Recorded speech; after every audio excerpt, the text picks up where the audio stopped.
Vamos lá, galera, nesse momento aqui, dando sequência ao curso que trata da política nacional sobre o meio ambiente, eu vou hoje falar aqui do artigo 3º da Lei 12.187 de 2009, ok? Então, se você vai fazer algum concurso na área de direito ambiental, tipo sustentabilidade, noção de agenda ambiental, onde é cobrado a política nacional sobre a mudança do clima, essa aula aqui serve para você, tranquilo? E no final da aula eu vou falar aqui sobre o curso, sobre o meu aulão de exercício e sobre o meu material de questões comentadas e fundamentadas, tranquilo? Então olha aqui, o que fala o caput do artigo 3º da lei? Fala o seguinte, que a política nacional sobre a mudança do clima e as ações dela decorrentes que deverão ser executadas pelos entes públicos e órgãos da administração pública, ou seja, a política nacional sobre a mudança do clima e as ações delas decorrentes, executadas sob a responsabilidade dos entes políticos e dos órgãos públicos, deverão obedecer aos seguintes princípios: precaução, prevenção, participação cidadã, desenvolvimento sustentável e responsabilidade comuns, porém diferenciada, sendo que este último princípio deverá ser observado no âmbito internacional. Ok, galera? Então tá aqui. É o que trata o nosso artigo 3º. Aí, logo em seguida, vem com 5 considerações que você deverá ter que dar uma lida no teu, na tua legislação seca, né? Repetidas vezes. Mas eu vou aqui falar um pouco, tá bom? Primeiramente, princípio da precaução e da prevenção, eles têm em comum o fato de ter que evitar, entendeu? A concretização de danos ao meio ambiente, entendeu? Então, eles evitam a concretização de danos ao meio ambiente. O princípio da precaução, ele em cima desse princípio que surgiu é, na Rio 92, ok? Então esse princípio da precaução, ele atua quando não existe, aliás, quando há incerteza científica sobre os riscos de danos ao meio ambiente que determinada atividade irá provocar, ok? Então, havendo essa incerteza, entendeu? Ou seja, não tendo-se uma certeza absoluta sobre esses danos, daí eu pairo na incerteza científica, eu não, eu devo tomar algumas medidas de precaução, entendeu? Tipo, é, devo tomar algumas precauções ou sequer eu irei executar essa atividade. Um exemplo seria o que? Os organismos geneticamente modificados ou transgênicos. E um outro exemplo é o que? É o que? É sobre as antenas de radiofrequência da telefonia celular.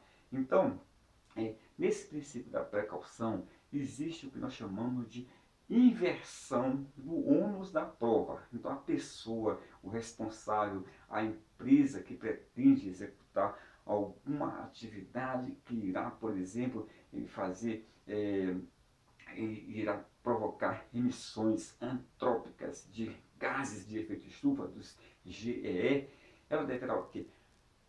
Provar inicialmente que aquela atividade não irá provocar danos irreparáveis ao meio ambiente, ok? Então é o que nós chamamos de inversão do ônus da prova, aqui no princípio da precaução. O princípio da prevenção, que como eu já falei, junto com o da precaução, eles vão evitar a concretização de danos ao meio ambiente, atua quando existe o que? certeza científica sobre o impacto ambiental que determinada atividade irá provocar. Um exemplo é o que? Um exemplo desse princípio é o surgimento do que? Dos estudos de impacto ambiental nas atividades de mineração. Isso é um exemplo que trata do princípio da prevenção. O princípio da prevenção ele surgiu lá na Declaração de Estocolmo em 1972. Ok, galera? Então tá aqui. Falei sobre precaução e prevenção. Os dois estão intimamente relacionados com o quê? Com evitar a concretização de danos ao meio ambiente. O que você não pode esquecer é que na precaução existe o quê? Incerteza, entendeu? Sobre incerteza científica. E no princípio da prevenção existe já uma certeza científica. Associa o princípio da precaução com inversão do ônus da prova e associa o princípio da prevenção, entendeu? Com estudos de impactos ambiental e assim por diante. Então, claro que sobre esses princípios não existe uma convergência doutrinária. Às vezes até alguns doutrinadores tratam dos dois como se fossem sinônimos. Então, para nós são distintos e eu falei aí algumas diferenças para você, tá bom? Vamos aqui. Participação cidadã. Todas as pessoas têm direito de participar, sejam obter informações, sejam participar na elaboração de políticas públicas que visam, entendeu? Que visam o quê? Evitar o que haja intervenções antrópicas ao meio ambiente a ponto de prejudicar o quê? Prejudicar as gerações atuais e as futuras, beleza? Desenvolvimento sustentável.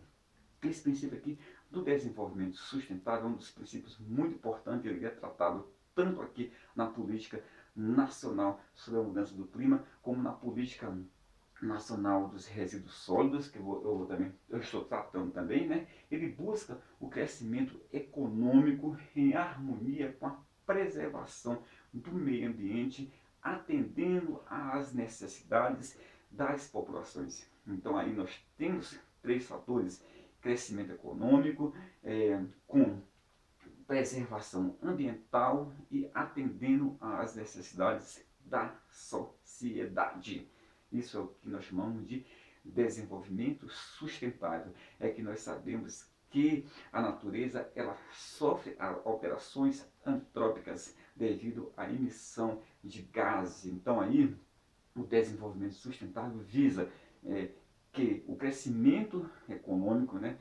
Claro que havendo por exemplo, algumas empresas, alguns tipos de atividade, só que essas atividades elas não poderão elas não poderão causar problemas no meio ambiente, entendeu? E ao mesmo tempo esse crescimento econômico visa o que?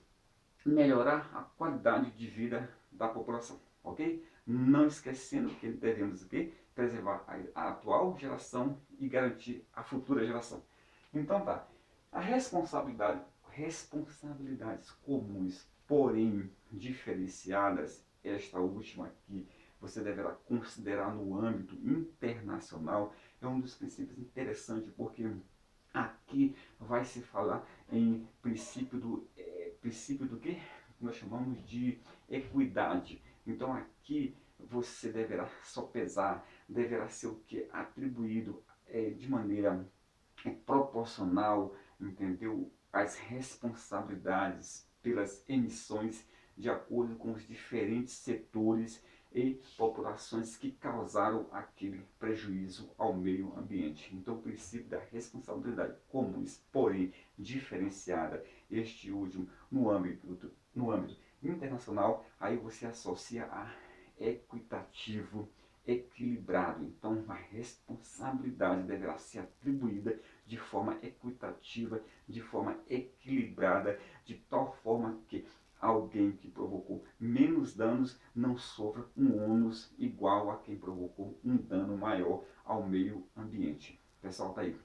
Nós temos 5 princípios que você não pode esquecer. Princípios da política nacional do meio ambiente: precaução, prevenção, participação cidadã, desenvolvimento sustentável, e responsabilidades comuns, porém diferenciadas. Este último no âmbito internacional. E você, uma dica para você, que esse princípio deverá ser observado pelos entes políticos, né, e órgãos da administração pública. E o detalhe, criei um macete P3DR. P3 é porque o que? PPP, DIR, prevenção, precaução, participação cidadã, desenvolvimento sustentável e responsabilidades comuns, porém diferenciada. Essa foi a dica do professor Ronilson Mendes, que em matéria de legislação não te deixa na mão. Eu estou te convidando agora a participar do meu super aulão de exercício, onde eu vou resolver 70 questões aqui em Taguatinga no próximo final de semana. Para você garantir uma vaga, é no meu WhatsApp 991990866. E aqui o meu material de legislação com 330 questões comentadas sobre todo o conteúdo que vai cair no concurso para o Corpo de Bombeiro Militar do DF. A Lei Distrital 4.770, a Lei da Política Nacional da Mudança do Clima, a Lei da Política Nacional dos Resíduos Sólidos e a Agenda Ambiental. Então, são 330 questões, todas elas com gabarito fundamentado e ou comentado. Está aqui, ó, o número de questões por matéria. Tem as questões que eu achei na internet e tem as questões que eu elaborei, usando a minha experiência em tratar com questões de concursos públicos. Então, cada vez que você observar uma bateria de questões, logo em seguida vem um gabarito com os fundamentos e ou com os comentários, caso seja necessário. Então, pessoal, é um material que tem 102 páginas, você poderá adquirir na Banca Estrela aqui em Taguatinga, que o telefone é 3563-5063, ou comigo em PDF, tá? Comigo em PDF. O material está R$ 30 em PDF e 25 na banca. Por que mais caro em PDF? Porque eu faço cada um que compra em PDF, ele recebe um material identificado, ou seja, um material que só ele poderá usar, tá bom? Muito obrigado, valeu aí, tchau.